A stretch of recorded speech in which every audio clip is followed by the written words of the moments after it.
l'étranglement est l'agression la plus souvent employée sur les femmes. Parce que pour l'homme, c'est une position dominante.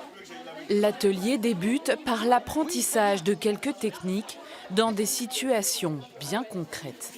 Pour elle, elle vient juste monter une épaule. Voilà, puis elle tourne. Voilà, ça suffira largement. Des gestes qui semblent simples, mais qui peuvent tout changer dans la vie quotidienne de ces femmes. C'est des techniques qui vont nous apprendre, je pense, à automatiser des gestes lorsque on sera dans la rue, peut-être à pouvoir s'en resservir de façon banale en fait, sans avoir à réfléchir. Je pensais beaucoup sûrement qu'il fallait utiliser la force pour se défendre et en fait non, il faut vraiment utiliser des gestes techniques, voilà, je trouve ça super intéressant.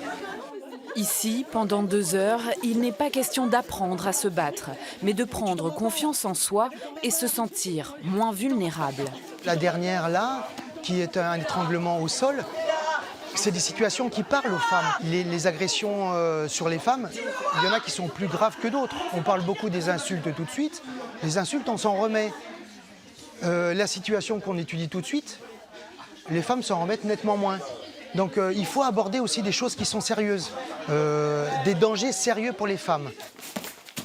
Très bien! Quand on est dans la rue, on garde cette vigilance parce qu'on apprend des choses, on apprend des techniques, on apprend à avoir confiance en soi, on apprend à avoir confiance aux autres. Et du coup, on est peut-être un peu plus ouvert et on a l'esprit un petit peu plus tranquille et apaisé. Le nombre de femmes dans les cours d'autodéfense augmente chaque année dans le club. Elles représentent 80% des effectifs.